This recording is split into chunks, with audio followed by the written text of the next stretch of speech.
सोनपुर नामक एक छोटे से गांव में कुसुम नाम की एक औरत अपने पति के साथ रहती थी। उनकी आर्थिक स्थिति बेहद खराब थी। कुसुम का पति राजीव बहुत मेहनत करता था, लेकिन फिर भी वो इतना नहीं कमा पाता था जिससे उसके घर के हालात अच्छे हो सके। यहाँ तक कि उनके घर में सामान के नाम पर एक चटाई, कुछ बर्तन थे। 4 साल हो गए हमारी शादी को, अभी तक इतना भी नहीं हुआ आपसे। एक ही घर में एक चारपाई और कुर्सी डाल लो। आस पड़ोस के लोग आते हैं, मैं उनके साथ नीचे बैठकर बातें करती हूँ, और जब मैं उनके घर जाती हूँ तो वो मुझे कुर्सी पर बिठाकर बातें करते हैं। जो कुछ भी है तुम्हारे सामने है कुसुम। मैं अपनी पूरी मेहनत करता हूँ लेकिन क्या करूँ। महंगाई दिन पर दिन बढ़ती जा रही है और आमदनी वही 98 रुपया। देखो, मेरा भाई आने वाला है। मैं चाहती हूँ कि उसके आने से पहले हमारे घर में एक कुर्सी आ जाए। क्या कहेगा वरना? बहन के घर आया हूँ और जमीन पर बिठा दिया। अच्छा, तो असल बात यह है कि मेरा साला आ रहा है, उसके लिए कुर्सी चाहिए। कुसुम क्यों खर्चा करवा रही हो? थोड़ी देर की तो बात है, किसी पड़ोसन से ले लेंगे। बस भी करो, हर चीज पड़ोसन से मांग कर ले आऊंगी। आप क्या करोगे? मैं कुछ नहीं जानती। मुझे कल तक कुर्सी चाहिए तो चाहिए, और अगर आप कुर्सी खरीद कर नहीं लाए तो मैं भी अपने भाई के साथ मायके चली जाऊंगी। कम से कम इस तरह ब्लैकमेल तो मत करा करो मुझे। ठीक है बाबा, मैं कोशिश करता हूँ। अगर कहीं कोई कुर्सी पसंद आ गई तो ले आऊंगा मैं। ऐसा बोलकर राजीव काम पर चला जाता है और कुसुम घर का काम खत्म कर पड़ोसन से बातें करने लगती है। राजीव दूसरे गांव काम की तलाश में जाता है। उस गांव के बाहर ही उसे एक फर्नीचर की दुकान दिखाई देती है, जिस पर टूटा फूटा फर्नीचर रखा होता है। वहीं पर रखी हुई एक कुर्सी देखकर राजीव दुकान वाले के पास जाता है। भैया, ये कुर्सी कितने की पड़ जाएगी? मेरे तो पुराने फर्नीचर की कबाड़ की दुकान है। तुम्हें ये कुर्सी अगर अच्छी लग रही है तो तुम ले जाओ। मुझे इसके 50 रुपए दे देना। भैया, अभी तो मेरे पास 50 रुपए भी नहीं है, लेकिन तुम इस कुर्सी को ऐसे ही रखना, मैं कल आकर ये कुर्सी ले जाऊंगा। देखो भैया, तुम इतना कह रहे हो तो मैं तुम्हारी बात मान लूंगा, लेकिन दोपहर तक कुर्सी ले जाना, वरना उसके बाद मैं इसे निकाल दूंगा। हाँ हाँ भैया, मैं कल सुबह ही आपसे ले जाऊंगा। ऐसा बोलकर राजीव वहां से काम के लिए निकल पड़ता है। रास्ते में वो सोचता है कि कुर्सी पुरानी है, पर मुझे ठीक ठाक लग रही है। ज्यादा करूंगा तो मैं इस पर रंग रोगन कर दूंगा, ये चमक उठेगी। शाम तक काम खत्म करके राजीव घर आता है तो कुसुम उससे कुर्सी के बारे में पूछती है। जहां इतना सब्र किया है भाग्यवान, वहां कल सुबह तक भी कर ले। मैं दुकान वाले से बात कर आया हूं, मेरे पास पैसे नहीं थे। अगर घर में 50 रुपए हैं तो ला मुझे दे दे, मैं कल कुर्सी ले आऊंगा। 50 रुपए? 50 रुपए में भी कुर्सी आती है क्या? तुम जरूर मुझे उल्लू बना रहे हो। देखो कुसुम, नाराज मत होना, मैं कुर्सी देख कर आया हूँ। 50 रुपए में बात भी पक्की कराया हूँ। थोड़ी सी पॉलिश उतरी हुई है, वो मैं खुद कर लूंगा। तुम देखना, वो कुर्सी बिल्कुल नहीं लगेगी। अगले दिन सुबह राजीव 50 रुपए लेकर दुकान वाले के पास जाता है और कुर्सी खरीद कर घर ले आता है। कुर्सी को देखकर कुसुम का माथा ठनक जाता है। जानती थी मैं, तुम ऐसा ही कुछ उठाकर लाओगे। देख रहे हो इसकी हालत, कोई इस पर बैठे तो ये टूटकर 4 टुकड़ों में हो जाए।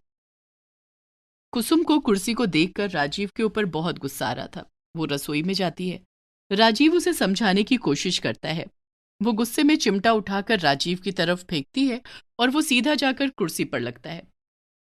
तभी वो रसोई से बाहर आती है और देखती है कि वहां पर 2 चिमटे पड़े हुए हैं। हम्म, ये कैसे हो सकता है? मैंने तो एक चिमटा फेंका था, फिर यहां पर 2 चिमटे कैसे हो गए? अरे हाँ, तुमने तो चिमटा फेंक कर मारा था, फिर ये दो कैसे हो गए? वो दोनों घर में इधर उधर देखते हैं, लेकिन उन दोनों के सिवा और उस कुर्सी के सिवा कोई भी नहीं था। कहीं ऐसा तो नहीं है कि इस कुर्सी से टकराकर चिमटे 2 बन गए हों?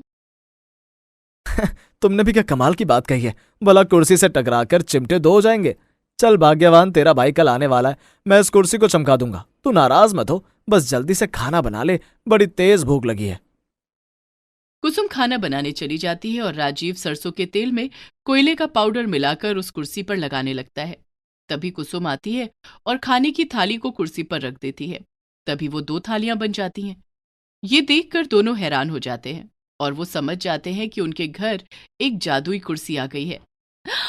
देखा तुमने, ये जादुई कुर्सी है। चिमटा टकराया, वो 2 बन गया। खाने की थाली भी 2 बन गई। रुको रुको, मैं अभी आती हूँ। कुसुम रसोई में रखे हुए डिब्बे से 10 रुपए निकाल कर लाती है और कुर्सी पर रख देती है। वो 10 रुपए का नोट 2 10 के नोट में बदल जाता है। ये देखकर दोनों खुश हो जाते हैं। हमारे पास तो 500 का नोट भी नहीं होगा। रुक, मैं अपने दोस्त से 500 लेकर आता हूँ, फिर उस 500 रुपए के दो बन जाएंगे। और हम 500 रुपए रख रख कर इस पर ढेर सारे रुपए बना लेंगे। अरे वाह, तुम्हारा भी दिमाग चलने लगा।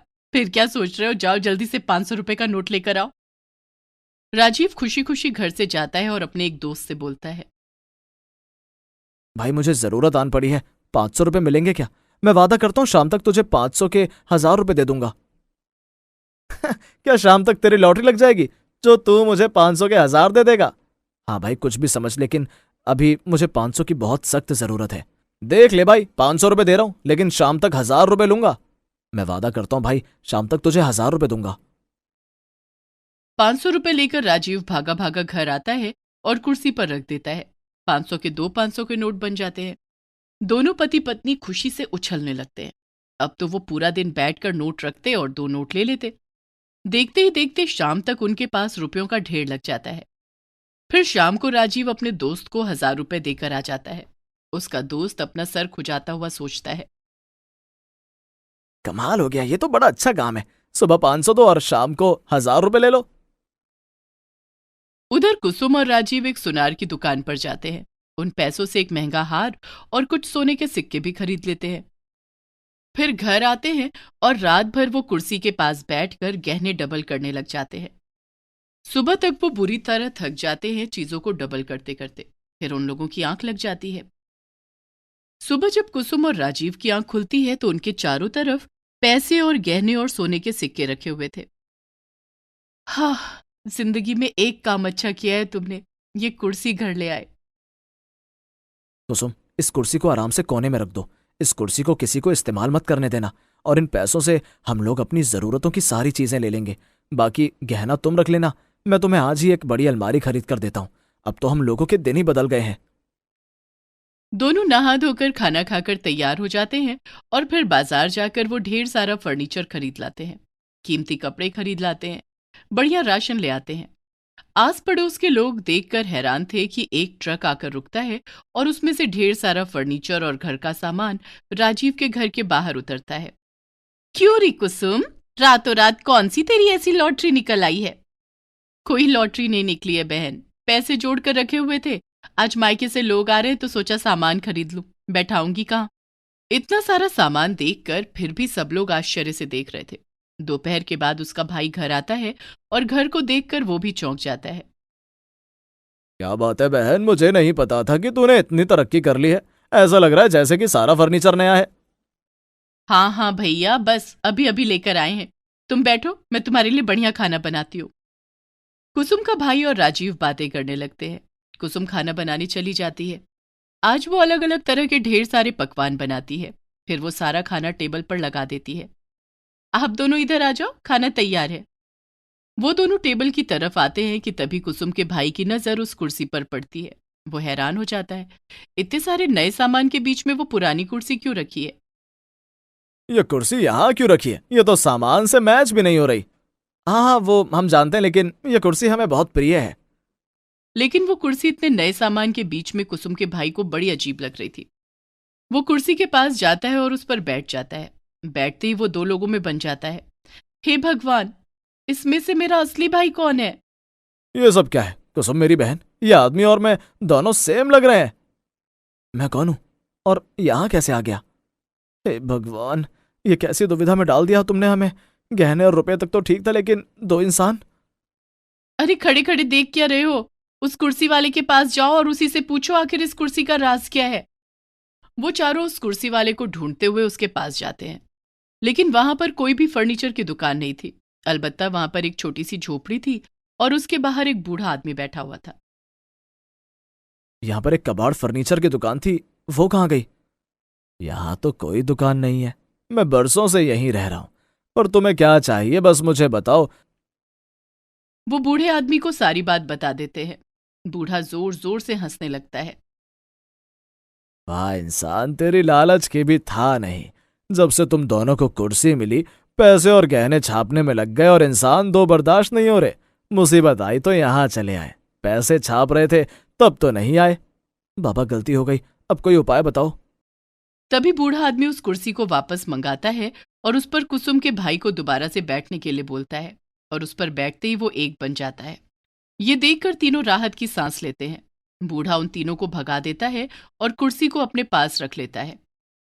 घर आकर, हे भगवान, मेरी जादुई कुर्सी!